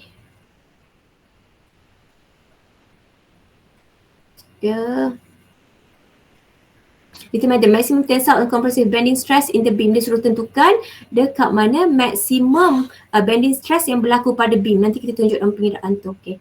So what you do, moment tanda positif, you ingat yang tadi kan, ini tak perlulah you cerita macam ni. Ini cuma saya sediakan, takut nanti you malam exam you baca, you tak faham, you tak tahu nak rujuk mana kan. So saya tulis again macam mana yang saya sebut banyak kali ulang-ulang tadi. Moment tanda positif sama dengan arah lawan jam. So tanda negatif arah ikut jam. Okay. Untuk cari reaction pada support penyokong, so kena keseimbangan moment pada zero pada support yang lain, pada support yang satu lagi. Okay. Contoh, untuk reaction C, where is the C? Okay. Reaction C, kena selesaikan moment pada B.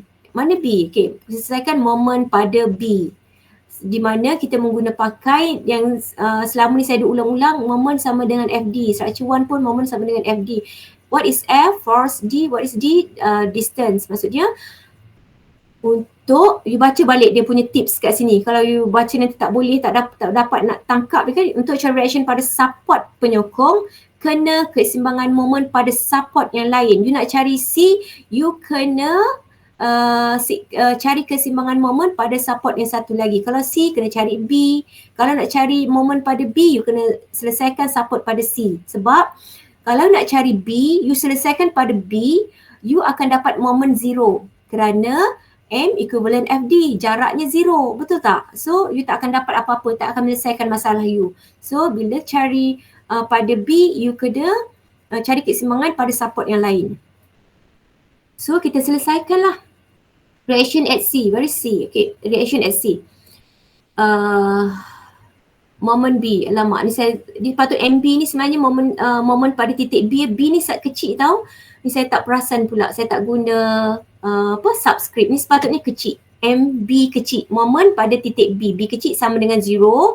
Then you ingat balik M equivalent FD, jangan lupa jangan terbalik tertunggang langgang equation ni, nanti salah. Okay, so you selesaikan semua.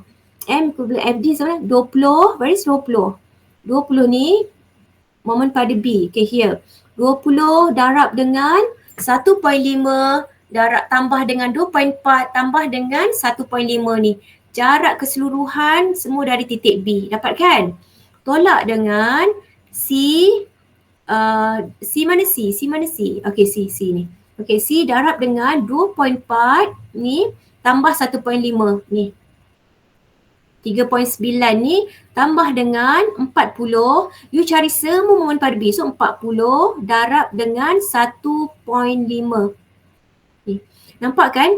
Bila ni arah ke sini, you kena lukis idealized structure tadi, maksudnya free body diagram tadi, ada satu daya naik ke atas ni, naik ke atas yang dekat titik C ni. Tapi sebab saya termis nak lukis ni sebab saya dah biasa buat dalam kepala otak saya benda tu ada kat sini, saya dah nampak sendiri. Tapi untuk memudahkan you all kira, you letak ni daya kat atas ni, so baru you mulakan kiraan. So 20, ni kita nak cari moment pada B kan? Reaction pada C, tapi you kena kira moment pada B, pada penyokong ni apa yang berlaku. Sebab saya kata tadi tipsnya kena cari pada support lain, macam tu. So moment pada B 20 kN daya ke bawah kan, 20 darab dengan sepanjang-panjang ni 1.5 tambah 2.4 tambah 1.5. Okay, tolak dengan, kenapa tolak? Sebab dia naik ke atas, yang ni turun ke bawah just nice elok, yang ni naik ke atas. Tadi disebabkan dia roller punya support kan, dia naik ke atas. Tolak C darab dengan 2.4 darab 1.5. Satu lagi tambah pula ni, sebab daya ke bawah dia kena tambah. 40 darab dengan 1.5. You selesaikan semua ni, you akan dapat daya pada C ni, daya reaction pada C pada roller you adalah 43.1 kilonewton. Selesai. Then you selesaikan pada moment pada reaction pada B. You kena cari pula reaction pada B. So apa yang you kena buat bila reaction pada B, yang you kena selesaikan adalah pada penyokong yang bertentangan. You tak boleh selesaikan pada penyokong yang sama sebab nanti nilai equivalent to zero sebab tak ada jarak di zero. So mana kena selesaikan yang C. So tulislah moment C reaction pada B sama dengan moment C sama dengan zero. Okay. So ingat dalam kepala otak M sama dengan FD. So selesaikan semua. Okay, 20 ni moment pada C ni. Okay, 20 darab 1.5. Okay, tolak dengan yang kat sini 40 tolak 2.4 tambah dengan 3.9B sebab pada arah ni B tadi 24 tambah 1.5 semua yang pada jarak pada C. Okay, sama dengan B kita tak tahu kan, so B darab dengan 3.9 tu yang jadi 3.9B tu. Selesaikan ni semua, you dapat nilai B sama dengan 16.9 kilonewton. Sama kan, kalau you campurkan dua-dua ke atas ni, 40 tambah 20 sama dengan 60 kilonewton. So kalau you tolak pun, kalau C ni 43.1, you tambah 16.9 sama dengan 20 ni, pada C pada B pun menghasilkan 60 kilonewton. Daya yang sama pada titik C, titik B untuk melawan 60 kilonewton hasil tambah kedua-kedua daya dekat atas ni. Kalau you tolak pun 60 kilonewton, you tolak pada C tu 43.1, still cara cepatnya you akan dapat B dia senang-senang je, you dapat 16.9 kilonewton. Maksudnya betul. Okay. Then you start lukiskanlah you punya apa ni.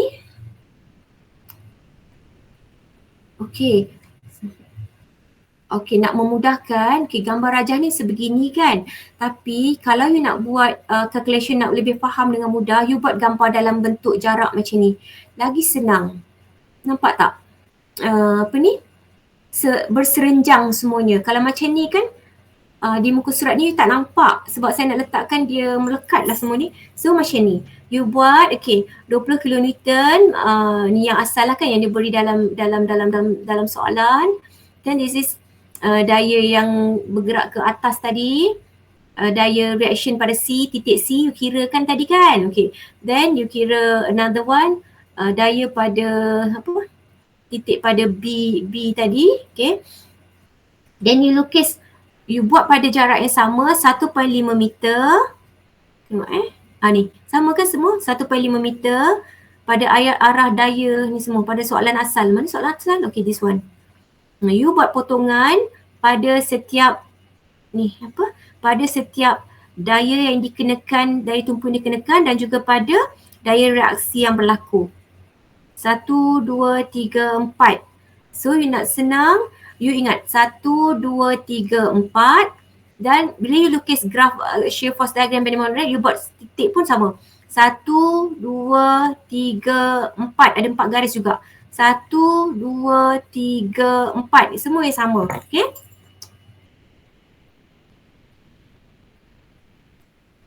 Okay. Kita dah selesai cari reaction pada C dan pada B. So, kita masukkan nilai daya-daya tadi di dalam persamaan V sama dengan 20 kilonewton. Mana tadi? Okay. V yang asal 20 kilonewton. So you nak kena pasti V pada kat sini nilai dia berapa? Negatif 20 sama dekat atas lah. Tambah dengan 43.1 you dapat dekat C tadi kan sama dengan 23.1. So you lakar benda ni dekat you punya daya shear force. Then you go back dekat sini untuk pada arah yang sebelah dia.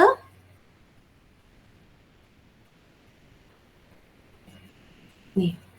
Titik A, titik C, titik D, titik B. Titik A, titik C, titik D, titik B. Titik A, C, D, B kat sini.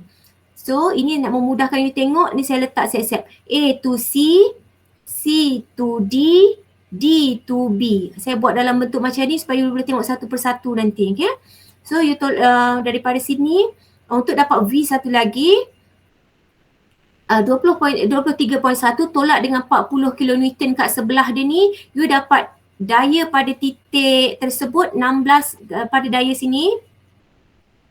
Pada sini negatif 16.9 kN. So bila dia negatif, dia berada di bawah titik. So bila you lukis pun dia kena berada di bawah titik macam ni. Okay. Semua kena berserenjang. Nanti lukis macam ni ya. Bila exam ke apa, lukis macam ni. Dalam satu jalur macam ni supaya you senang nak siapkan you punya gambar rajah. Bending moment diagram. Tadi kita dah settle shear diagram dia. Now kita nak tengok bending moment diagram. At A and B, moment sama dengan 0. Betul tak? Kenapa moment sama dengan 0? At A and B, moment sama dengan 0. Ni, sebab dekat hujung-hujung dia nak stabil. So, moment dia perlu tak berlaku sebarang putaran. Apa maksud moment sama dengan 0 tak berlaku putaran? So, dia perlulah 0 pada hujung ke hujung. So, dekat sini saya tuliskan supaya you ingatlah nanti. Takut you terlupa. Bending moment diagram at A and B, moment sama dengan 0. So lukis siap-siap dekat sini bending moment you titik sini, titik A dengan titik B paling hujung ni yang sama semua dari atas bawah ni, dia mesti titik hujung ke hujung ni 0 pada paksi ni lah, paksi 0, paksi X. Okay. Bending moment diagram at C. So now apa yang kita kena cari? Dua je kita kena cari. Yang kat tengah tu berapa nilai dia. Dekat sini, dekat titik reaction C, kita nak tahu bending moment dia berapa. Lagi satu, dekat titik D kat tengah-tengah ni berapa bending moment dia berlaku. Titik kiri dan kanan support ni semua 0. Sebab dia perlu kekal tanpa putaran, dia kena 0. Okay, bending moment diagram, MC sama dengan 0. So you tambah semua, kan tadi saya kata hasil tambah semua perlu moment pada satu arah perlu 0 kan, untuk tidak berlaku sebarang putaran. So you selesaikan, you dapat negatif 30 kN. Then pada D pula, D yang kat sini, yang kat sini, ni D, at D, moment D sama dengan 0. So you selesaikan all the equation, semua moment perlu bersamaan dengan 0. Pada arah yang sama semua perlu 0. So you selesaikan dapat 25.35. So please lukiskan dekat dalam you dah dapat nilai ni bending moment. At C and D you dah dapat, you lukiskan dekat you punya ni. You lukiskan dekat you punya rajah ni. Okay, negatif 30 dengan 25.35 positif kan. Lukis balik kat sini. So negatif dia perlu berada di bawah paksi dan positif berada di atas paksi. Okay. Okay. Dah selesai ni semua, you dah lukis apa semua-semua.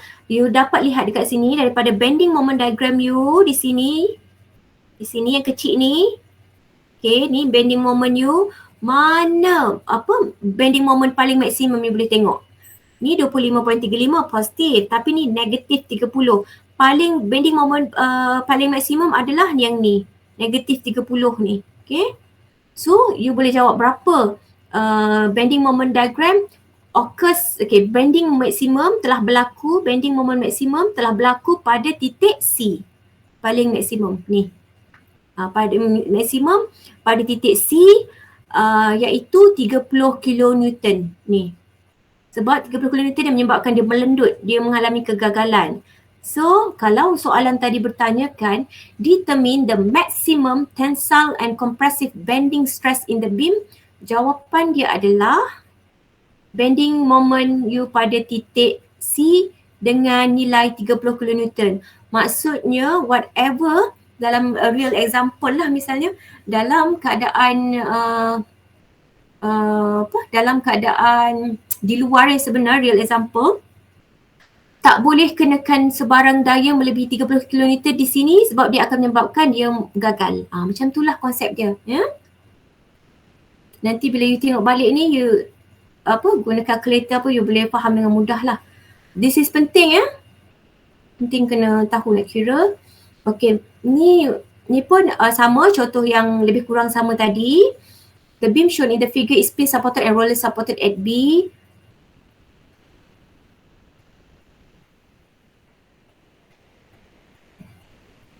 Ni sama. You can practice yang this one lah. Yang tadi saya buat explanation satu persatu. Yang ni menggunakan yang ni simple lah. Ni simple saja. You boleh kira satu persatu. Make sure you kena lukis. You boleh practice juga guna yang ni. Nak dapatkan hasil dia macam mana. Tapi make sure you kena lukis dalam keadaan sama. Macam ni. Semua berada dalam titik. Setiap titik daya dikenakan, daya reaction, setiap titik daya reaction, titik A, B ni perlu segaris dengan yang bawah-bawah. Sama juga dengan titik beban tumpu pun, you kena segaris sampai ke bawah-bawah. Baru dapat full shear force diagram dan full bending moment diagram yang full lengkap lah. Okay. Ni sama juga. Konsep dia sama macam tadi, cara nak kira pun. Saya ada video kat sini tapi ni just testing, tak ada apa-apa lah. Ni just nak tengok macam mana. Ni tak penting, untuk exam tak penting. Okay. Ni just ni. Okay, so far okay saya pergi ke dah pukul 1 lah. Dah pukul 1 ya? Assalamualaikum. Dah pukul 1 kita stop. Dah pukul 1 doktor? Kita stop. Ada lagi untuk 2. Sebenarnya pendek je 2. Tapi kita sambung lepas you all balik kuliah nanti boleh? Balik kuliah. Balik masjid nanti boleh tak? Boleh tak? Boleh doktor. Boleh Untuk you punya exam lah ni. Saya okay, ni semua saya buang dulu. Sekejap. Okay, 1 dah settle. 2, 3, 4 pun settle. Okay, sebenarnya yang paling penting 2 slide ni. Slide 5 dengan 6 ni sahaja untuk exam. Tapi tak apalah, kita sambung lepas pukul berapa agak-agak you all boleh masuk balik? Link yang sama. Pukul berapa? Pukul 3? 3 ke doktor? Boleh? Tapi make sure pukul 3 tu, kalau semua setuju pukul 3 tu you all dah masuk terus ya? Boleh? Tak payah saya nak tunggu sampai sejam 45 minit. Boleh tak? Boleh? Boleh pukul 3 tak apa. Semua masuk pukul 3 ya. You dah makan-makan semua-semua apa. Okay, pukul 3 kita masuk balik. Okay, terima kasih semua. Assalamualaikum. Nanti kita sambung. Sikit je lagi sebenarnya. Okay. Bye. Assalamualaikum. Salam.